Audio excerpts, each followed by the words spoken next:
오늘 오전에 이제 하나님 말씀을 보겠습니다. 오전에 하나님 말씀은 출애굽기 12장 18절부터 20절까지 보겠습니다. 자, 제가 받들어 읽겠습니다. 18절부터 20절까지. 첫째 달, 그 달의 14일 저녁부터 그 달의 21일 저녁까지 너희는 누룩 없는 빵을 먹을지니라. 7일간은 너희 집에서 누룩을 찾아볼 수 없게 하라. 누룩이 있는 것을 먹는 자는 누구든지 타국인이든지 그 땅에서 태어난 자든지 그 혼이 이스라엘 회중에서 끊어지리라. 너희는 누룩이 있는 것은 아무것도 먹지 말고 너희 모든 처소에서 누룩이 없는 빵만을 먹을지니라 하라 하시더라.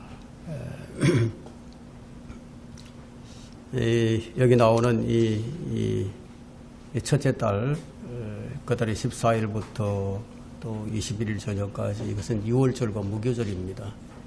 이 설교 제목은 교회 안에 널리 퍼진 누룩을, 교회 안에 널리 퍼진 누룩을 제거하라, 이런 제목을 붙여봤습니다.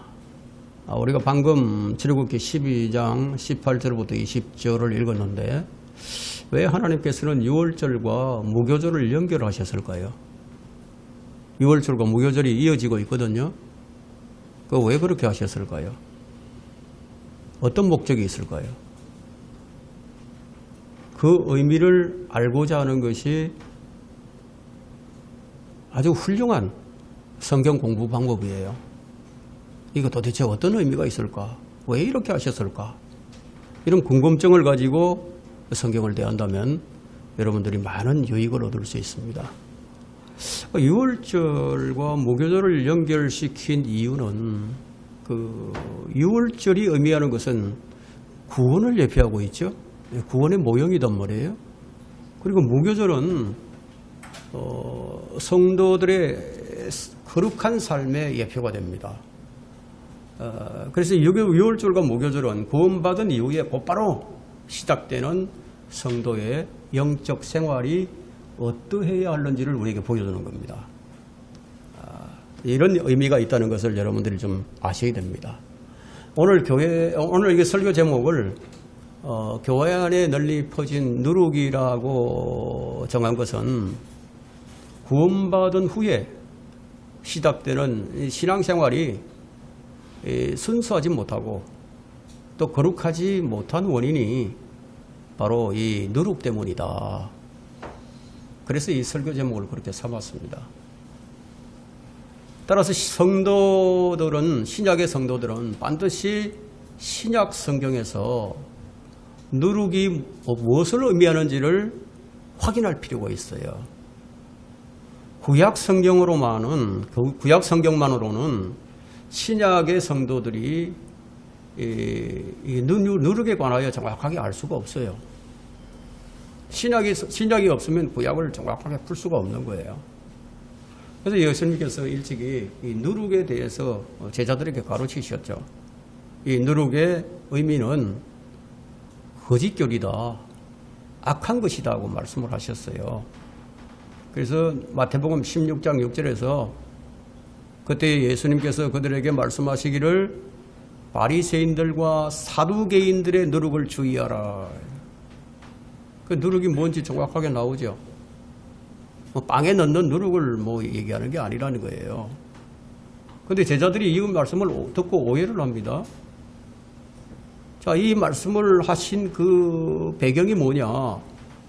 바로 오병이어의 기적을 베푸신 직후에 일어난 일이었기 때문에 제자들이 오해할 만해 했었죠.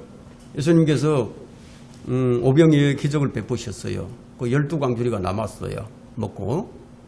그러고 난 후에 예수님께서 이 누룩에 관한 말씀을 하시니까 제자들이 이 빵에 관한 얘기인 줄 알고 잘못 이해를 하자 주님께서 이제 바로 잡아주시는 거죠.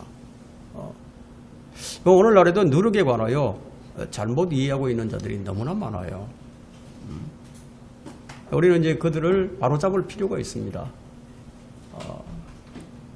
마태복음 16장 11절에서는 우리 주님께서 이제 말씀하시기를 제자들을 바로잡는 얘기거든요. 거기에는 이렇게 기록이 되어 있습니다. 너희는 내가 너희들에게 빵에 관하여 말한 것이 아니고 바리새인들과 사두개인들의 누룩을 조심하라는 것임을 어찌 알지 못하느냐고 하시니, 그때서야 그들은 주께서 빵의 누룩을 조심하라고 말씀하신 것이 아니라 바리새인들의 교리를 조심하라 하신 것임을 깨닫더라. 누룩이 얼마나 무엇인지 정확하게 나오지 않습니까? 근데 구약에서 누룩 없는 빵을 먹는 것은 무교절의 규례다, 이렇게 정하고 있어요. 근데 거룩함을 지속하기 위해서는 누룩은 제거되어야만 합니다. 자, 이것은 신약교회의 거짓 교리를 가지고는 올바른 신앙생활이 안 된다는 것을 보여주는 거예요. 여러분, 이 교리가 얼마나 중요한지 아셔야 됩니다. 거짓 교리 가지고는 신앙생활이 안 돼요.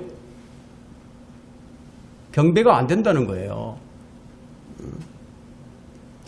그런데 오늘날 감리교회는요, 누룩에 대한 우리 주님의 가르침을 저버리고 누룩을 복음으로 생각하고 있어요. 누룩이 복음이다. 그래서 온 세상에 복음이 누룩과 같이 퍼져나가야 된다고 이렇게 가르쳐요. 그럼 예수님께서 하신 말씀에 딱 대입을 해보면 어떤 말이 되는 거죠? 사두개인들의 교리와 바리새인들의 교리가 온 세상에 퍼져나가야 된다는 것이 되는데, 이런 무지가 어디 있습니까? 자, 성경에 나오는 용어들, 그럼 용어들은 그 용어가 무엇을 의미하는지 다른 곳에서 찾을 것이 아니라 성경에서 찾아야 돼요. 성경에는 누룩이 악한 것이다, 거짓 교리를 상징하는 것이지 결코 복음을 상징한다고 기록한 곳은 단 한 곳도 없어요. 여러분 아시다시피 바리새인들은 어떤 자들입니까? 주님을 대적했던 자들이죠. 바리새인들은 회칠한 무덤과 같은 자들이 위선자들이에요. 사람들의 전통을 성경보다 더 우위에 두는 자들이었단 말이에요. 그럼 바리새인들과 사두개인들의 교리는 이실론이에요. 이실론으로서 그리스도교의 신앙 내용을 이성적인 진리에 한정시킨 합리적인 종교관이다. 합리적인 종교관. 전통과 형식주의.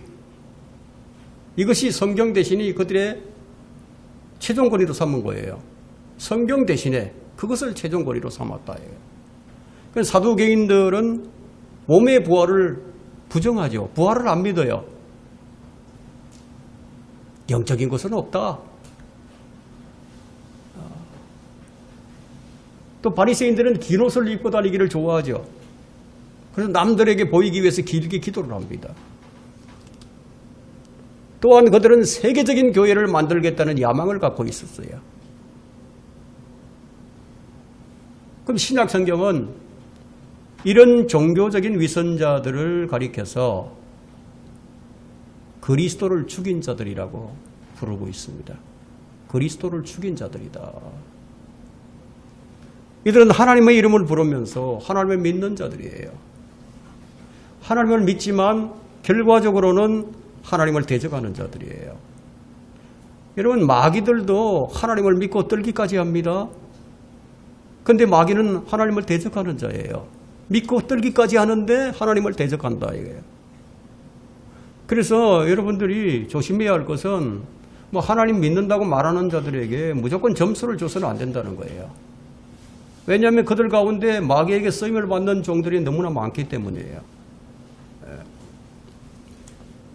자, 무교절에 누룩 없는 빵은 어떤 의미가 있느냐? 누룩 없는 빵을 먹으라는 것은 여러분 빵을 먹을 때 이게 소프트한 거, 카스테라 같은 부드러운 빵이 먹기가 좋아요? 아니면 이 누룩이 전혀 안 들어간 부풀지 않은 딱딱한 빵을 먹기가 좋아요? 소프트한 것을 먹기가 좋죠. 부드럽잖아요. 살살 녹아 넘어가니까. 그런데 누룩 없는 빵을 먹으라, 딱딱한 빵을 먹으라는 얘기인데 그래서 이 누룩 없는 빵은 고난을 얘기합니다. 고난의 빵을 먹어라. 그래서 신명기 16장 3절을 보니까 뭐라고 기록하고 있냐면요. 거기에는 신명기 16장 3절 한번 보세요. 찾기가 쉬우니까 한번 보세요. 자, 16장 3절에 보니까 너는 재물과 더불어 누룩 있는 빵을 먹지 말지니 7일 동안 너는 그것과 함께 누룩 없는 빵, 즉 고난의 빵을 먹을지니라.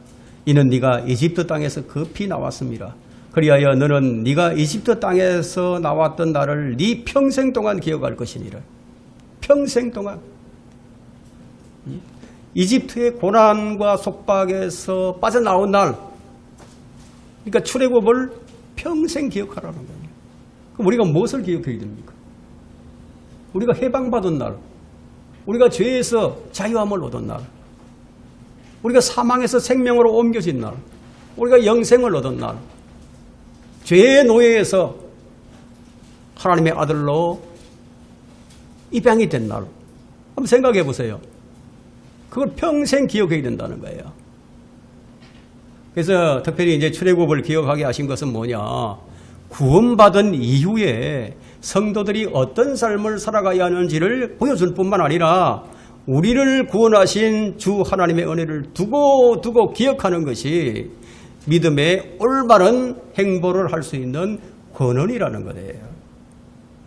그러면 본문을 통해서 신약 성도들이 어떻게 생활을 해야 하는지를 우리가 함께 살펴보도록 하겠습니다. 그럼 6월절이 주는 시작의 의미는 뭐냐? 자, 14절, 본문 14절 한번 보세요. 12장, 출애굽기 12장 14절에 이날은 너희에게 기념이 될지니, 기념일이라는 거죠. 이날은 너희에게 기념이 될지니 너희는 그것을 너희 대대에 걸쳐 주께 명절로 지킬 것이며 너희는 그것을 영원히 율례로 삼아 명절로 지킬지니라. 바로 이날이 6월절이에요. 구약의 이스라엘이 대대로 기억하고 지켜야 할 명절이 있었다. 그 6월절이다. 그렇다면 신약교회가 지켜야 할 6월절은 뭐냐? 신약교회가. 여러분 뭐라고 생각하십니까? 신약교회가 우리 주님이 오실 때까지 기억하고 지켜야 할 그런 기념비적인 의식이 뭐냐? 그렇죠. 잘 아시네. 주의 만찬이죠. 예? 주의 만찬을 주님이 다시 오시는 그날까지 지속해서 우리가 지켜야 한다 이거예요. 무엇을? 그분이 우리를 위해서 죽으시고 장사되시고 부활하셨다는 이것을 기억하고 기념하라 이렇게 명령하고 있다. 주님께서 친히 6월절 어린 양이 되셔서 우리를 위해서 살과 피를 주셨는데, 그럼 우리는 주의 만찬을 통해서 그것을 기억하고 그리고 그것을 실생활을 통해서 선포를 해야 된다. 구약의 성도들은 해마다 6월절을 통해서 주의 구원을 기억했듯이 우리 역시 주의 만찬을 통해서 주님의 죽으심을 통한 구원을 영원히 기억해야 된다. 영원히 기억하라는 것은 그러면 영원 세계에 가서도 이것을 기억해야 할 것이라는 거예요. 그렇죠? 우리는 구원받은 첫사랑을 잊어버려서는 안 됩니다. 구원받은 첫사랑. 첫사랑 잃어버리면 이거 기억 못해요. 첫사랑을 잃어버린 교회는 주님께서 촛대를 옮기겠다 말씀하셨어요. 자, 본문 15절로 가보겠습니다. 15절.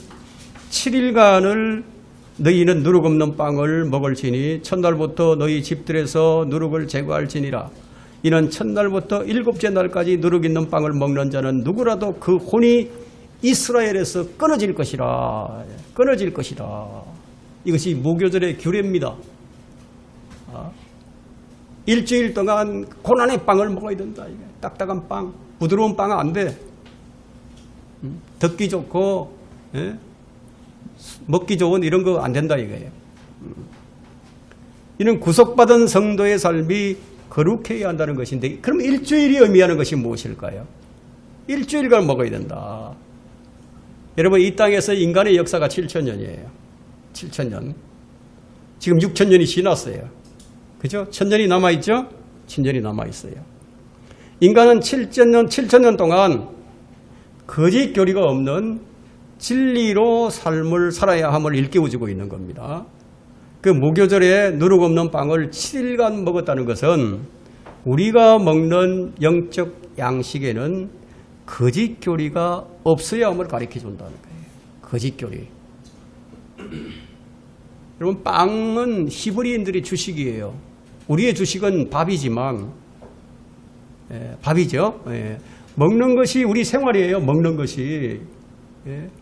여러분, 먹지 않고 어떻게 살아요? 먹어야 살죠. 근데 이제 무엇을 어떻게 먹느냐에 따라서 그 사람의 건강과 수명이 달라져요. 하나님의 말씀을 먹는 것도 이와 같아요. 자, 7일 동안 누룩 있는 빵을 먹는 자는 누구라도 그 혼이 이스라엘에서 끊어질 것이라고 말씀하고 있죠. 신약에서도 마찬가지예요. 자, 오늘 신약에서도 한번 보세요. 우리 고린도전서 11장으로 한번 가보겠습니다. 고린도전서 11장. 구약에만 끊어지지 신약에는 뭐 아니지 않느냐 이렇게들 생각하면 곤란하다는 거죠. 자, 고린도전서 11장. 신약에서도 이 정해진 수명을 다 채우지 못한 이들이 많이 있었어요. 고린도전서 11장 26절부터 30절을 한번 봅니다. 자, 26절 봅니다. 26절부터 너희가 이 빵을 먹고 이 잔을 마실 때마다 주의 죽으심을 그분이 오실 때까지 선포하는 것이라. 그러므로 누구든지 합당치 않게 이 빵을 먹고 주의 이 잔을 마시는 자는 주의 몸과 피에 대해 죄를 짓는 것이라. 사람이 자신을 살펴보고 나서 그 빵을 먹고 그 잔을 마셔야 하리니 이는 주의 몸을 분별하지 못하고 합당치 않게 먹고 마시는 자는 자신의 저주를 먹고 마시는 것이기 때문이라. 이 때문에 너희 가운데 많은 사람이 약하고 병들었으며 상당수가 잠들었느니라. 상당수가 죽었다는 얘기예요. 약하고 병들고. 고린도 교회 성도들이 주의 몸을 분별하지를 못했어요. 그래서 합당치 않게 주의 만찬식에 이제 참여를 했다가 많은 사람들이 질병에 걸렸어. 약해졌어. 많은 사람이 죽었어. 왜 그들이 죽었을까요? 왜 그들이 병에 걸렸을까요? 합당치 않게 주의 몸과 살을 구분하지 못했기 때문이기도 하지만 왜냐? 그들이 구원받은 사람들이었기 때문에. 구원받지 못한 사람들이 주의 만찬에 참여해서 뭐 합당치 않게 먹고 마신다 하더라도 이런 일이 안 일어나요. 구원받은 사람에게 일어난다는 얘기예요. 그럼 주의 만찬식에 누가 참여합니까? 구원받은 신약의 성도들이 참여하죠. 그래서 주의 만찬에 참여하기 위해서는 먼저 자신을 살펴야 한다. 이게. 그럼 주님께 지은 죄가 있다. 그러면은 우리가 자백을 하고 용서함을 받고 그런 다음에 참여해야 된다. 이게. 우리 교회는 아주 철저하게 그걸 잘 지키고 있죠. 구약에서도 마찬가지예요. 무교절에 참여하는 첫째 조건이 뭐예요? 선택받은 이스라엘 백성에 해당하죠. 백성이야. 하나님 백성이 아닌 사람이 어떻게 참여를 합니까? 참여하지 못하죠. 그렇죠? 둘째, 첫째 날에 집에서 누룩을 제거하는 겁니다. 무교절에 참여하기 위해서 집에 있는 누룩을 다 제거한다. 셋째, 일주일 내내 단 한 번이라도 누룩 있는 빵을 먹어서는 안 된다. 만약에 누룩 있는 빵을 먹는다면 그 사람은 이스라엘에서 끊어진다. 자, 이것이 의미하는 바는 구원받은 성도라고 할지라도 죄를 짓게 되면 하나님과의 교제가 단절됨을 보여주는 겁니다. 하나님과의 교제가 안 돼, 죄를 지으면. 구원받은 성도들은 구원을 잃어버리지는 않지만 육신의 생명은 잃어버릴 수 있다. 그래서 누룩을 제거하라는 거예요. 누룩을. 이것은 하나님께서 성도들에게 주신 엄숙한 명령이에요. 누룩은 발효제죠. 빵을 부풀게 하는 물질이에요. 그럼 왜 이 같은 부드럽고 먹기도 좋은데 왜 이것을 제거하라고 하신 것인가? 그래서 갈라디아서 5장 9절을 보니까 저건 누룩이 온 반죽을 부풀게 한다고 얘기합니다. 거짓 교리가 교회에 침투하게 되면 교회 안, 교회의 모든 영과 혼을 파괴하고 가정을 파괴하고 교회를 파괴하기 때문이다. 오늘날 교회가 부패하고 잘못된 길로 빠져들게 되는 원인이 바로 누룩 때문이다. 거짓 교리 때문이다. 온갖 거짓 교리가 교회를 타락하게 만들었다. 흉악한 이리들이 은밀히 침입하기 시작했는데 이들은 들어올 때 거짓 교리를 가지고 들어와요. 그래서 한국 교회는 극단적 칼빈주의들, 알미니안주의, 은사주의, 에큐메니칼 운동 이런 것들로 지금 부풀어져 있다는 거예요. 그 외에도 가톨릭, 안식교, 여호와 증인, 몰몬교, 신천지, 안상홍의 어머니 교회, 김기동의 귀신론, 구원파 그리고 그들에게서 파생한 그 아류들이 막 덕실되고 있죠. 예. 여러분 신천지 같은 데 한번 보세요. 어떤 곳인가? 이들은 매일 누룩을 먹고 있어요. 그럼 한국교회의 가장 큰 문제가 누룩이에요. 그 가운데 가장 심각한 것이 바로 은사주의예요. 그 은사주의는 오늘 한국교회가 직면하고 있는 제거해야 할 가장 큰 누룩이 바로 은사주의예요. 방언, 신유, 예언, 뜨거운 성령 체험 등등. 여러분 한때 전 세계를 주름잡던 부흥사가 있었어요. 폴 워셔 목사님의 그 고백을 들어보면 이제 제가 좀 고백을 한번 여러분들에게 읽어드리겠습니다. 우리가 추구하는 그 열정은 과연 어디를 향하고 있는 것인가? 우리의 신앙은 과연 어디에 그 뿌리를 두고 있는가? 그는 은사주의를 떠나면서 그 소회를 밝히면서 그가 몸담았던 거대한 영적 운동을 떠난다고 했어요. 이것은 가슴이 찢어지는 회개라고 했습니다. 그는 더 이상 성경적 진리가 감정적 경험으로 대체되는 것을 침묵 속에서 지켜볼 수만은 없다고 했습니다. 그는 그가 몸담았던 은사주의 공동체를 이렇게 평가를 합니다. 인간 중심의 화려한 연극이 거룩하신 하나님의 음성을 집어삼키는 것은 가만히 지켜볼 수가 없었다. 저는 여러분의 평가보다 하나님의 평가를 더 두려워한다. 성경으로의 회귀, 이것은 오직 그리스도의 충만하심, 곧 그분의 말씀의 권위로 돌아가는 것이다. 그의 고백은 바로 누룩을 제거하는 것이었어요. 한국교회뿐만 아니라 모든 교회 안에 있는 누룩은 제거되어야 합니다. 한국교회는 거룩한 예배를 잘 짜여져 있는 하나의 프로그램으로 만들고는 그것을 성령의 인도하심이라고 부릅니다. 그 오신 목사님이 이제 은사주의를 떠난 이유는 초자연적인 것에 대한 이 갈망이 얼마나 빨리 성경을 부인하게 만드는지를 깨달았기 때문이라고 했어요. 사람들이 얼마나 쉽게 영적 경험들에 쏠리면서 정작 하나님의 말씀인 성경에는 낯선 이로 남아있게 된다는 것을 그가 목격했기 때문이라고 설명을 합니다.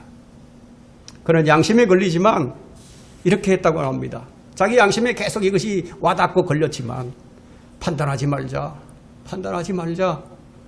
하나님께서 그들을 사용하고 계실 거야. 스스로를 타이르면서 하지만 자신의 마음 깊은 곳에 계속된 질문이 타올랐다고 합니다. 과연 그것을 하나님께서 기뻐하실까?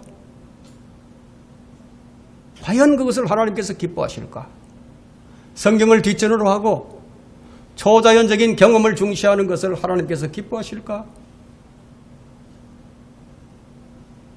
저는 그에게 박수를 보내고 싶어요.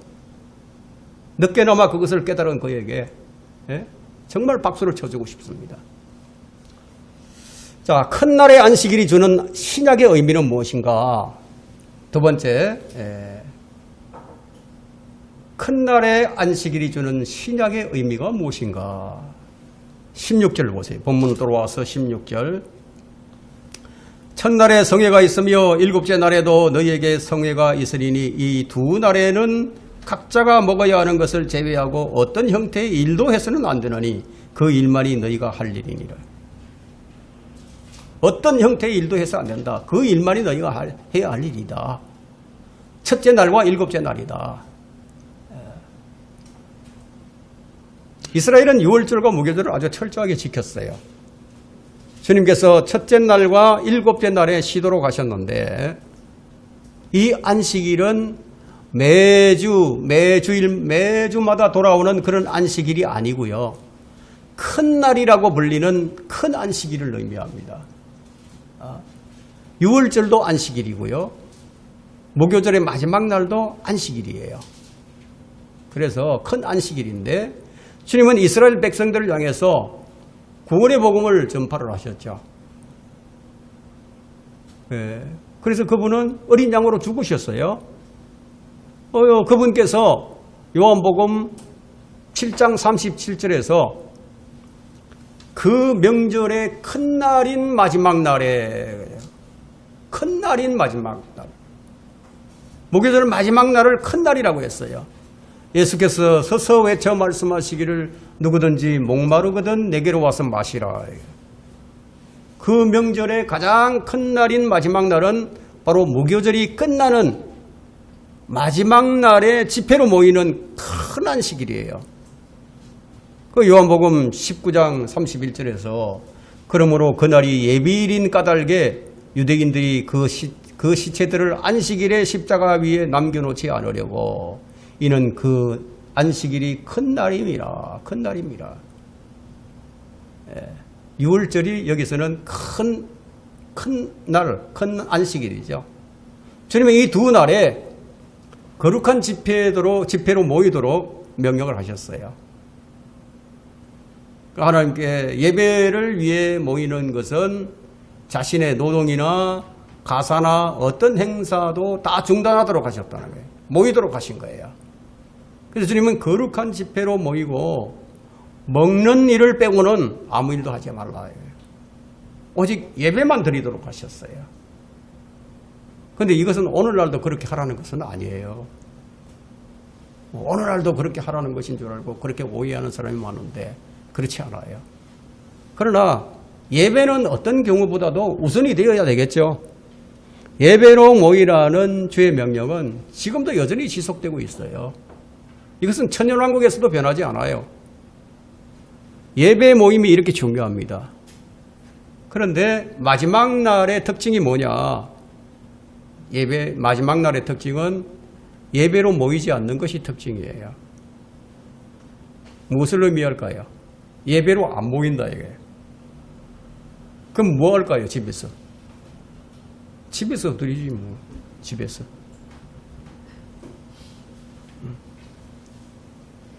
자, 히브리서 10장 25절에는 어떤 사람들의 습관처럼 우리 자신들이 함께 모이는 것을 저버리지 말고 서로 권면하여 그날이 가까워 오는 것을 볼수록 더욱 그리하자. 무슨 말이에요? 모이기 힘쓰라는 얘기죠. 그날이 가까이 올수록 더 자주 모이라는 이런 뜻이게 되겠죠. 그죠? 근데 어떤 교회는 너무 행사가 많아가지고 아주 매일 모여야 하는 그런 교회도 있어요. 그건 잘못된 거죠. 자, 여기 시작되는 유월절과 끝나는 무교절이 7일 간격이다. 매주 첫날에 모여야 하는 것을 보여줍니다. 오늘날 성도들은 예배로 모이는 일에 매우 소홀하고 있어요. 그 이유가 무엇입니까? 하나님께 예배 드리는 일보다는 더 귀한 일이 있으니까. 예전에는 제가 어렸을 때 그랬어요. 주일 성수하는 것이 마치 안식일을 지키는 것인 줄 잘못 알고, 저도 어렸을 때 잘못 이해를 했어요. 그래서 그야말로 이런짜리 동전, 1원짜리 하나 동전 가지고 가면 그래도 꽤 그때는 먹을 게 좀 있었어요. 예. 1원짜리 동전 하나도 사용하지 못하던 그런 시절이 있었습니다. 1960년대 그랬어요. 제가 어렸을 때. 근데 지금도 그렇게 하라는 게 아니에요. 거룩한 집회를 모이는 것을 좀 무엇보다도 좀 소중히 하자. 그런 의미에서 말씀드립니다. 그래서 기도하기 위해서 모여야 되고 예배를 드리기 위해서 모여야 하고 함께 모여야 할 일들이 있죠. 그리고 각 개개인이 또 흩어져서 해야 할 일들이 있고요. 구약의 의식을 신약의 의식으로 삼으면 안 되지만 그 의미를 우리가 바로 알고 교훈으로 삼아서 우리 삶에 적용하려고 부단하게 노력하는 것은 결코 나쁜 일이 아니에요. 그럼 왜 하나님께서 누룩 번지는 것을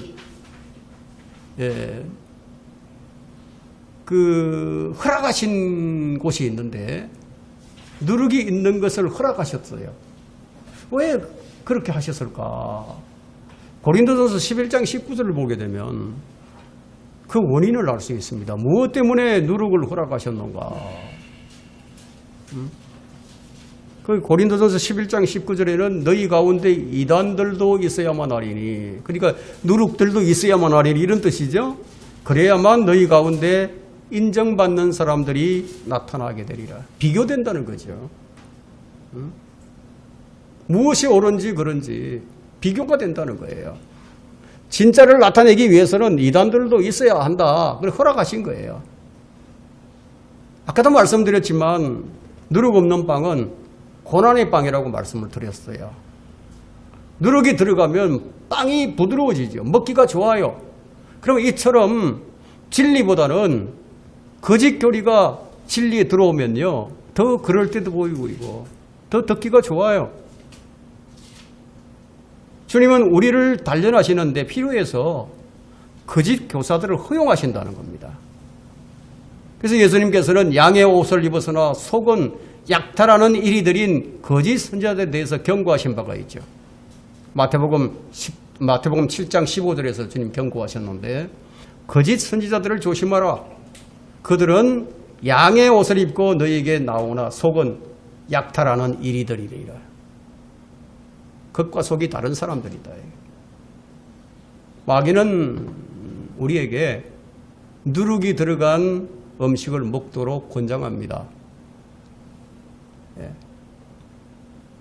바른 성경보다는 변개된 성경을 더 선호하고요. 바른 진리보다는 유사 진리를 더 선호하게 만듭니다. 때로는 유명한 강사들을 초청해서 누룩을 먹이죠. 그 유명하다고 하니까 무조건 길을 내주고, 그래서 교회 전체가 파괴되는 일들이 아주 심심찮게 일어나요. 교회가 가장 조심해야 할 부분이 바로 거짓 교사들인데, 이들 가운데는 한때는 신실했던 사람들도 있어요. 그럼 왜 신실했던 그런 주의 종들이 거짓 교사들이 되어버린 것인가? 그것은 마귀에게 점유당했기 때문입니다. 마귀의 종들이 의의 종으로 가장하게 되면은 나타나는 현상이 뭐냐? 거룩한 척한다. 경건한 척한다.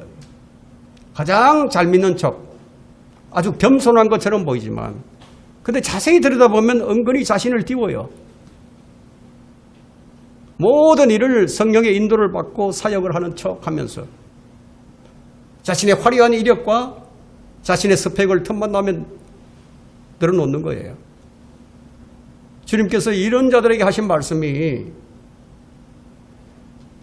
누가복음 16장 15절에 있는데, 주께서 그들에게 말씀하시기를 너희는 사람들 앞에서 스스로를 의롭다고 하는 자들이지만 하나님께서는 너희 마음을 아시느니라. 이는 사람들 가운데서 크게 높임을 받는 것이 하나님 보시기에는 가정스러움이라.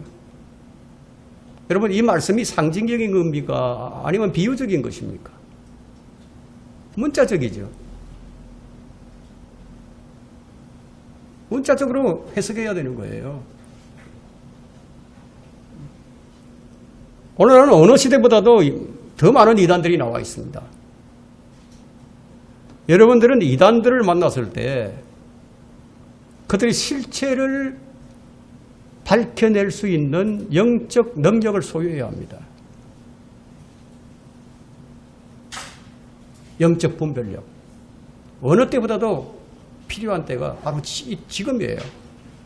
너무나 거짓 교사들이 많이 나와 있으니까. 여러분 스스로 어떤 사람이 되어야 할 것인가를 한번 판단해보고 결심하시기를 바랍니다. 이제 우리가 살펴볼 것은 세 번째, 무교절이 주는 신약의 의미예요. 무교절이 주는 신약의 의미. 17절 봅니다. 본문 17절에 또 너희는 무교절을 지켜야 하리니 이는 바로 그날에 내가 너희 군대를 이집트 땅에서 데리고 나왔습니다. 그러므로 너희는 영원히 율례로 삼아 너희 대대로 이 날을 지킬지니라. 군대를 데리고 나왔대요. 그 무엇을 기억하고 이 날을 지켜야 합니까? 내가 너희 군대를 이집트 땅에서 데리고 나왔습니다. 그럼 이 말씀은 이스라엘 사람들은, 출애굽한 사람들은 자신들이 군인이다, 자신들이 군사임을 인식하면서 무교절을 지켜야 했다는 겁니다. 그럼 군대는 무엇을 위해서 존재를 하죠? 군대를 전쟁을 위해서 준비를 하죠. 군대는 전쟁을 위해서 존재하는 거예요. 적이 존재하지 않는다면 군대는 필요가 없죠. 치안을 위해서는 경찰만으로 충분하죠. 그죠? 싸울 줄 모르는 군대는 필요가 없어요. 돈키호테 같은 이 병사는 필요가 없다는 거예요. 여러분, 싸우기도 전에 막 스스로 문드러지고 스스로 부서져 버리면 어떻게 되겠습니까? 싸우기도 전에. 그래서 한국 군인들을 갖다가 푸꾸다스병이라고 그러잖아요. 싸우기도 전에 그냥 다 스스로 부서져 버려. 대만 군인들을 갖다가 딸기병이라고 그러는데 왜 딸기병이라고 그러냐? 그냥 가만히 놔둬도 그냥 다 문드러져 버려. 그런 군대 필요 없다는 거예요. 자, 우리는 모두 예수 그리스도의 훌륭한 군사로 부름을 받았어요. 우리는 주의 군대로서 영적 전투를 수행해야 된다는 겁니다. 너희는 무교절을 지켜야 하리니 이 말씀의 의미는 우리 일생 누룩을 제거한 채로 살아야 함을 의미하고 있죠. 그럼 우리가 누룩을 제거하는 일이 전쟁이에요, 여러분. 누룩 제거하는 것. 죄를 대적해서 싸우는 이 일이야말로 우리 일생에 있어서 가장 치열한 전쟁이죠. 무교절 기간은 니산월 14일부터 21일 저녁까지예요. 이 기간은 집이나 모든 처소에서 누룩을 다 제거하고 무슨 음식에 쓰든지 누룩을 넣는 것을 아무것도 먹지 못하게 했어요. 집에 있는 것조차도 집에도 두지 말라는 게 다 제거하라는 거예요. 빵에 넣지 않는 정도가 아니라 아예 다 집에서 다 제거해버리라. 눈에 보이지 않게 해라. 없애버리라는 거죠. 그래서 이제 유월절이 없는 무교절은 존재할 수가 없어요. 그래서 무엇을 의미하느냐 하면 구원자 예수 그리스도가 없이는 그리스도인의 삶이나 생명이 존재할 수 없는 것 같아요. 우리는 이제 여기서 이제 유월절과 무교절의 순서에 우리가 유의해야 됩니다. 순서가 있잖아요. 누룩 없는 빵을 일주일 먹은 뒤에 양을 잡는 것이 아니라 양을 먼저 잡아서 피를 무림방에다 문설주에 바르고 난 뒤에 무교절을 지키는 것은 구원받은 성도만이 성화의 길에 들어설 수 있다는 그런 진리를 보여주는 겁니다. 이것은 누룩을 제거함으로써 구원을 받는다는 그런 말이 아니에요. 구원을 받았기 때문에 누룩을 제거함을 보여줍니다. 무교절, 신약에 우리는 어떻게 이 명절을 지켜야 할까요? 고린도전서 5장에서는 성실과 진리의 빵을 가지고 지키라고 명령을 합니다. 여러분, 그러면 진리의 빵이 무엇입니까? 말씀이잖아요. 하나님 말씀. 순수한 하나님 말씀. 불순물이 들어가지 않은 순수한 하나님 말씀. 여러분, 고린도전서 5장 6절과 8절을 한번 보세요. 그럼 펼쳐보세요. 거기 뭐라고 기록을 하고 있느냐. 거기 보니까 너희의 자랑하는 것이 좋지 아니하도다. 너희는 적은 누룩이 온 반죽을 부풀게 하는 것인 줄 알지 못하느냐. 그러므로 묵은 내룩은 누룩은 떼내버리라. 여기서는 지금 자랑하는 것이 이게 참 안 좋다는 얘기를 하고 있는 거죠. 누룩인 거죠. 그래야 너희가 누룩을 넣지 않은 새 반죽이 되리라. 우리의 유월절 양이신 그리스도께서 우리를 위하여 희생되셨으므로 우리가 그 명절을 지키되 묵은 누룩이나 또 악하고 가정한 누룩으로도 말며 오직 누룩 없는 성실과 진리의 빵을 가지고 지키자. 성실이 여기도 포함되죠. 지키려면 성실해야 되는 거예요.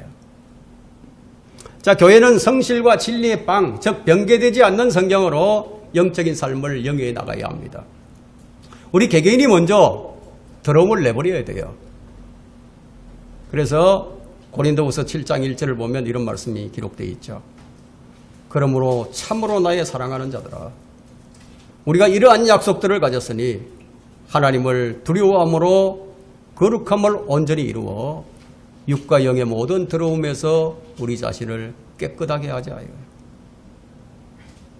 이것이 바로 무교절이 주는 신약적인 의미예요. 우리가 지켜야 할 규례예요, 규례. 그럼 우리가 제거해야 할 누룩은 무엇입니까? 예수님께서 몇 가지 누룩을 이제 말씀해 주셨는데, 첫째는 이제 바리새인들과 사두개인들의 누룩이죠. 그 마태복음 16장 6절에서 바리새인들의 누룩은 위선과 형식주의를 이제 말하고 있고, 이 사람들은 율법을 존중하고 하나님께 대한 열성은 있었지만, 그런데 사람들의 계명들과 장로들의 전통을 교리로 가르치는 잘못을 범하고 있었어요. 오늘날에도 하나님을 섬기는 자들이, 모든 형식을 다 갖추고 있는 교회들이 지금 누룩을 퍼뜨리고 있는 거죠. 그죠? 형식주의. 이들의 종교는요, 온갖 형식과 위선으로 율법의 본질을 잃어버렸어요. 율법의 본질을 잃어버렸다 이거예요. 율법이 의미하는 것이 무엇인지를 모른다는 거예요.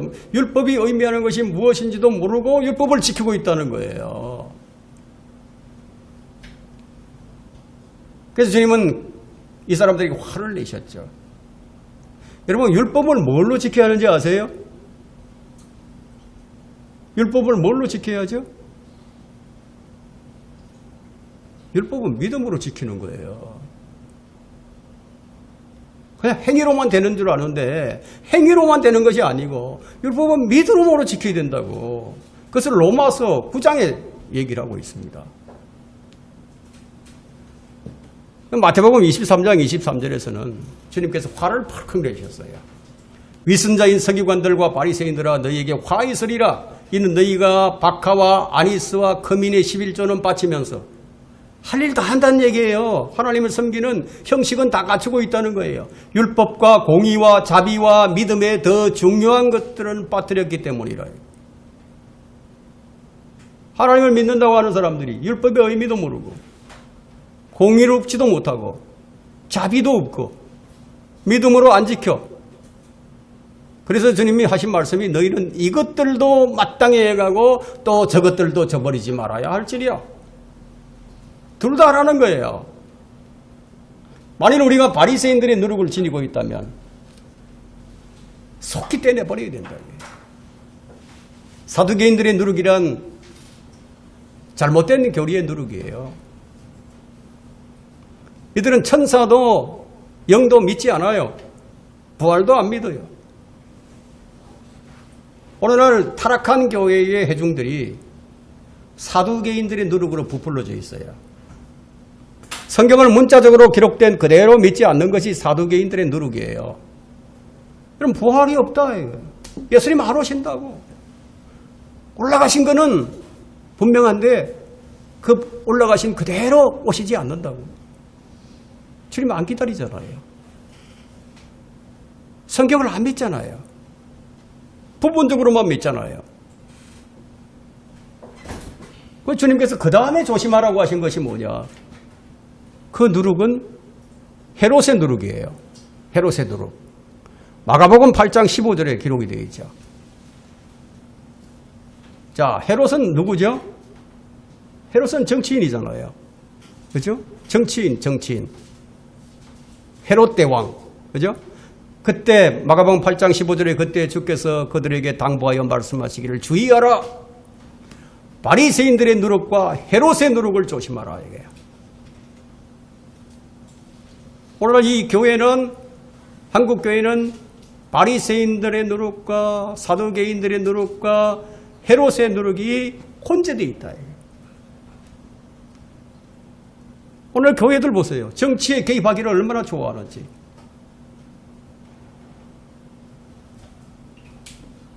주님께서 헤롯의 누룩을 조심하라 이게. 그런데 오늘 교회는 정치에 개입하기를 좋아해요.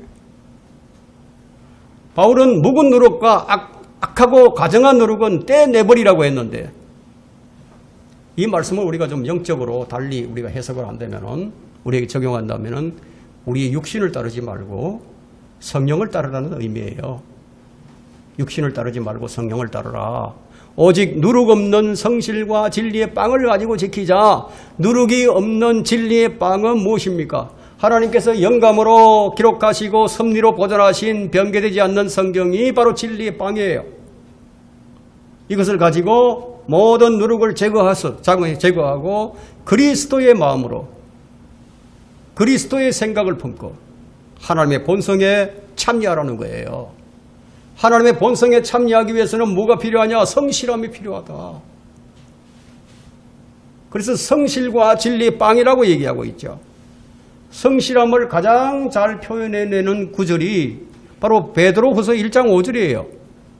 그 베드로후서 1장 5절에 보게 되면 너희가 전심전력하여 너희 믿음의 덕의 지식을 지식의 절제를 절제의 인내를 인내의 경건을 경건의 형제 우애를 형제 우애의 사랑을 더하라. 이게 성실함으로 하는 거다. 이렇게 할 때 그리스도에 관한 지식에 게으르지 않게 되고 열매 없는 자가 되지 않는다. 이렇게 기록하고 있단 말이에요. 그러면 신실함이 없이 어떻게 은혜와 진리 안에서 성장하기를 기대할 수 있겠습니까? 성실과 진리 빵이 없이 어떻게 은혜와 진리 안에서 변화받기를 기대할 수 있겠습니까? 우리는 말씀에 성실해야 합니다. 7일간 너희 집에 누룩이 있게 하지 말라고 하셨는데 우리는 일주일 내내 늘 조심하면서 누룩을 제거해야 된다는 거예요. 우리 주변에 아주 더러운 것들이 질비하다면 치워버려야 된다. 여러분 집안에 버려야 할 누룩이 무엇입니까?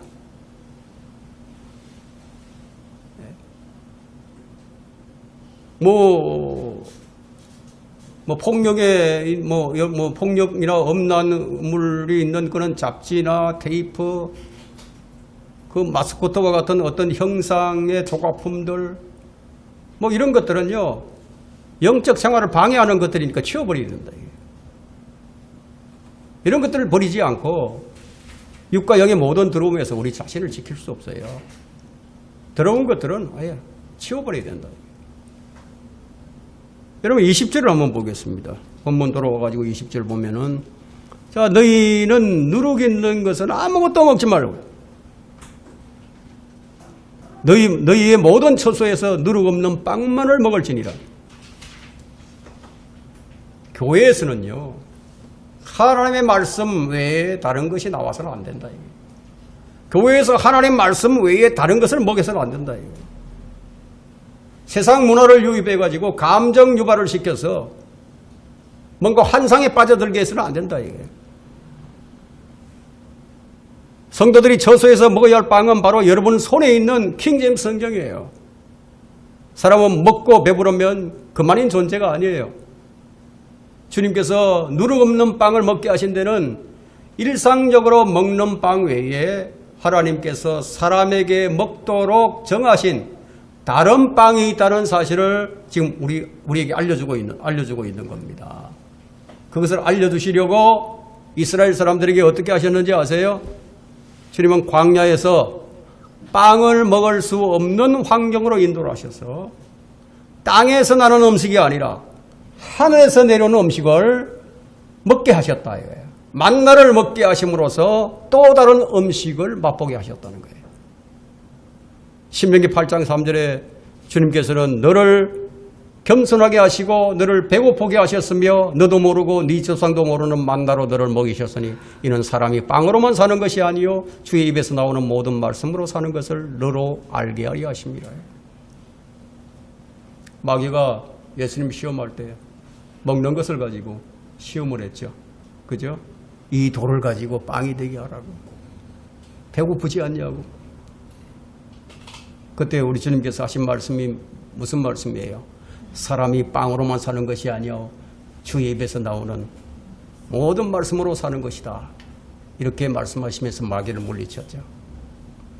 22절 한번 보세요. 본문 22절. 우슬초 다발을 만들어 대야에 있는 피에 적셔서 대야에 있는 피로 문인방과 양쪽 기둥에 뿌리고 너희 중 아무도 아침까지 자기 집 문 밖으로 나가지 말지니라. 어린 양의 피를 통한 구원의 완벽한 모형이죠. 이게 무슨 죄를 지었던 어떤 사람이든 상관이 없어요. 주님은 그 집이나 그 집 안에 있는 사람을 보시는 것이 아니라 뭘 보시죠? 그 사람을 그 집 안에 있는 사람이나 그 집에 있는 사람을 보는 게 아니다. 뭘 보느냐? 피를 보는 거죠. 피를. 그래서 예수 그리스도의 피가 뿌려진 사람은 누구라도 영원히 안전하다는 거예요. 예수 그리스도의 피가 여러분들에게 한 방울 딱 떨어졌어요. 믿을 때. 그저 여러분의 마음이 새로워졌어요. 여러분의 양심이 순수해졌어요. 그분의 피가 여러분을 하나님을 섬기게 인도하고 있는 거예요.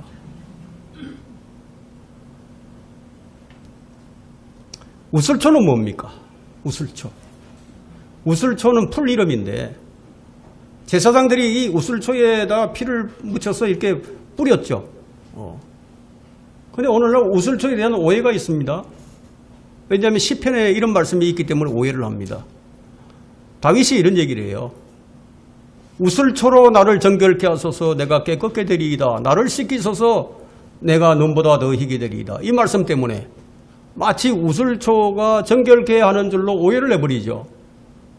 그렇죠? 우슬초로 나를 정결케 하소서. 이게 무슨 말씀? 우슬초로 피를 적셔서 뿌렸을 때에 정결케 되는 것이지. 우슬초로 아무리 적셔보세요. 우슬초로 정결케 되는지. 피를 뿌리는 도구가 바로 우슬초였다. 23절을 보세요. 다시.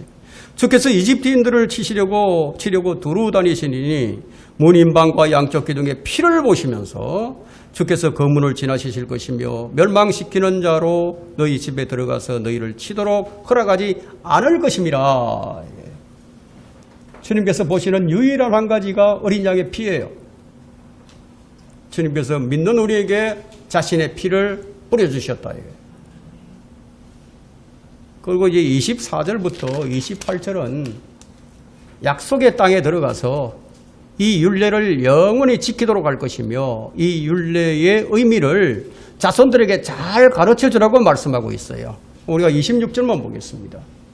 자, 너희 자녀가 너희에게 이 의식이 무엇을 의미하는 것이니까 라고 물을 때 부모가 자식에게 묻는 거죠. 여러분들에게 신앙에 관해서 물어봐요. 하나님에 관해서 성경에 관해서 뭔가 물을 때 여러분 답변을 해줘야 되죠.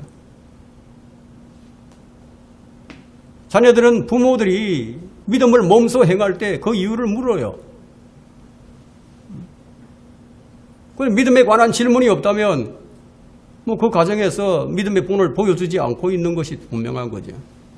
기도를 하든 성경을 읽든 예배를 드리는 자녀들은요, 그 이유를 물어봐요. 자녀들은 물어봐야 할 의무가 있고 부모는 답변해 줄 책임이 있는 거예요. 자, 신명기 32장 7절에는 옛날들을 기억하고 많은 세대의 연수를 생각하라. 네 아비에게 물어보면 그가 네게 보여줄 것이요 네 어른들에게 물어보면 그들이 네게 말해주리라.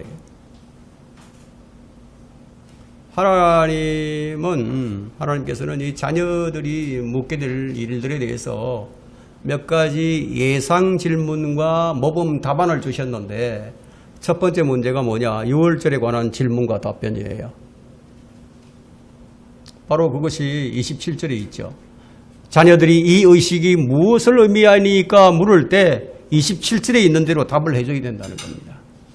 너희는 말할지니 그것은 주의 유월절 제사라. 대답을 해줘야 된다 이거예요. 주님께서 몇 가지 질문과 주신 답변을 보게 되면 뭐 출애굽기 13장 14절, 신명기 6장 20절, 그리고 여호수아 4장 6절 21절 여러분들이 한번 참고를 해보시면 좋겠고요. 우리는 믿음의 유산을 자녀들에게 물려줘야 됩니다. 믿음의 유산을. 우리는 재산을 물려주지 못해도 신앙의 이 유산을 꼭 물려줘야 돼요. 그래서 자녀들의 입에서 이와 같은 고백이 나오게 해야 된다. 이거 시편 78편 3절에 있는 고백인데, 그것은 우리가 들었고 우리가 알았으며 우리 조상들이 우리에게 말하였던 것이라, 이렇게 답을 해줘야 된다. 자, 27절을 봅니다. 너희는 말할지니 그것은 주의 유월절의 제사라. 주께서 이집트인들을 치실 때 이집트에 있는 이스라엘 자손들의 집들을 지나치시어 우리의 집들을 구해 주셨느니라 하라 하니 백성들이 고개를 숙여 경배하더라. 백성들은 유월절과 무교절에 대한 율례와 그 밤에 행해질 죽음의 재앙에 대한 말씀을 다 들었어요. 자손들에게 가르쳐야 할 의무가 있음을 들었을 때 백성들은 머리 숙여서 경배를 했어요. 그것은 그렇게 하겠다고. 이것이 두 번째 공식적인 경배였습니다. 이스라엘의. 첫 번째 공식적인 경배는 주님께서 이스라엘을 찾아오시고 그들의 고통을 살피셨다는 얘기를 듣고 머리를 숙여서 경배를 하는 사건이 출애굽기 4장 31절에 나오죠. 이것이 처음의 공식적인 경배였습니다. 자, 우리는 우리를 구원하시고 우리에게 믿음의 유산을 남겨줄 영광스러운 직무를 주신 하나님께 머리 숙여서 경배를 해야 합니다.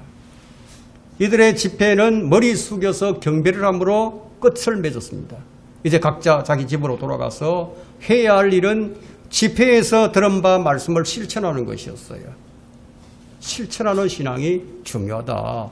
결론적으로 주께서 명령하신 대로 행하더라. 주께서 명령하신 대로 행하더라. 순종이죠. 그죠? 28절을 보세요. 이스라엘 자손들이 떠나 주께서 모세와 아론에게 명령하신 대로 그들이 행하더라. 믿음에는 행위가 필연적으로 따르는 것임을 보여주고 있죠. 이런 집회를 성공적인 집회라고 얘기합니다. 집회에서 전한 하나님의 말씀을 그대로 행하는 것이야말로 가장 훌륭한 집회다. 믿음은 실천하는 믿음이라야 한다. 행함이 없는 믿음은 죽은 믿음이라고 야고보서에 기록이 되어 있죠. 백성들이 말씀을 듣고 양을 잡아서 피를 뿌리고 그 밤에 고기를 먹고 하는 그 일련의 행위는요, 하나님의 말씀을 들으면서 난 믿음의 행위였다는 거예요. 모세를 통해서 전해진 주의 말씀이 백성들 마음 가운데서 강력하게 새겨지고 믿음을 불러일으키기 때문에 이들은 머리 숙여서 경배를 드렸고, 그리고 명령하신 대로 행함으로써 재앙을 면할 수가 있었습니다. 우리 교회 모든 성도들은 이 예배의 결과가 삶에 분명히 드러나는 개개인이 될 수 있도록 여러분들이 주의하셔야 되고, 또 저는 그것을 간절히 바라는 그런 마음을 가지고 이 설교를 마치도록 하겠습니다.